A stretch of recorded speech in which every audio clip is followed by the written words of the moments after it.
Hi there. So I wanted to talk to you all real quick about body language in a professional setting.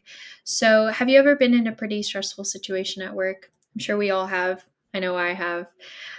We have a tendency to look towards the person in charge for some reassurance about everything that's happening and unfolding.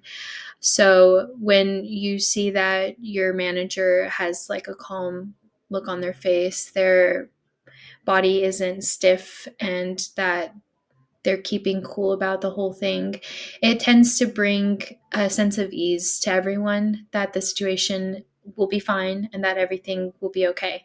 And body language has a really big, like, key thing in helping a situation like that, because if you see that the person in charge isn't worrying about anything, then you shouldn't either. And so it really diffuses the situation and keeps everything from scattering.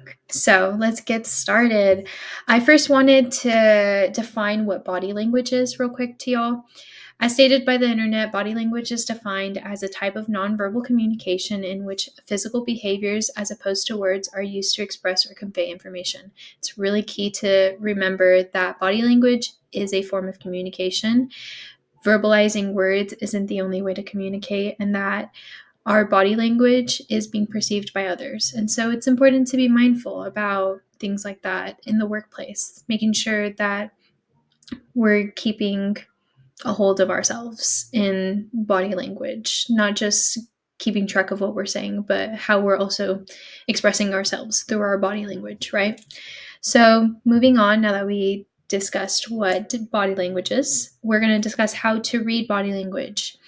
Um, some key things to look out for are facial expressions, eye contact, and hand gestures. We want to make sure that our facial expressions aren't anything but positive or neutral. Neutral's good, but like keeping that eye contact, it's it's often an issue where people think that eye contact isn't that big of a deal and that you don't have to keep that eye contact. It is important to keep eye contact, because if you keep eye contact, especially with someone that you're talking to in the workplace, they can tell that you are actually listening and that you are present and that you are hearing them out, right? So just making sure that we're conscious and aware of that is really important.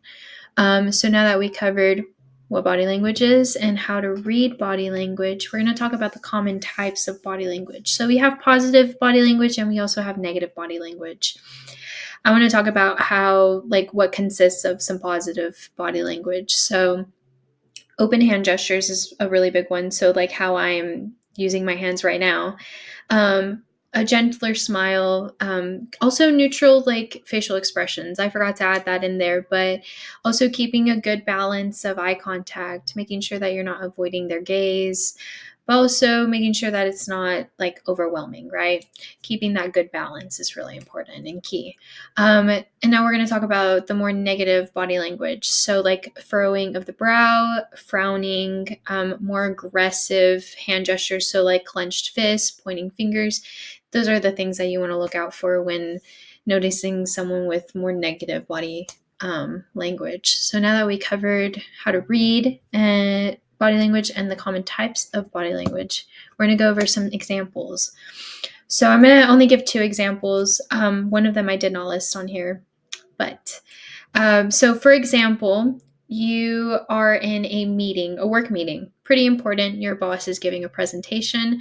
You want to make sure that the way that your body language is being expressed, you want to make sure that your posture is good, that you're sitting up straight, that you're maintaining that eye contact or looking in the vicinity of who is speaking, making sure that you're not slouched or like leaning your hand down like you're bored, but also not being distracted, just making sure that the speaker is aware that you are listening and that you are present and engaged in the moment, right?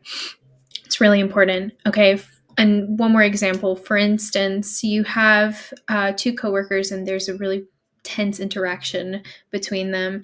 When you approach that situation to try to mediate, you don't want to approach um, like aggressively with aggressive hand gestures. You want to approach with open hand gestures. You want to approach with eye contact to make sure that they know that you are willing to hear and listen and be engaged with them to try to come to a solution, right?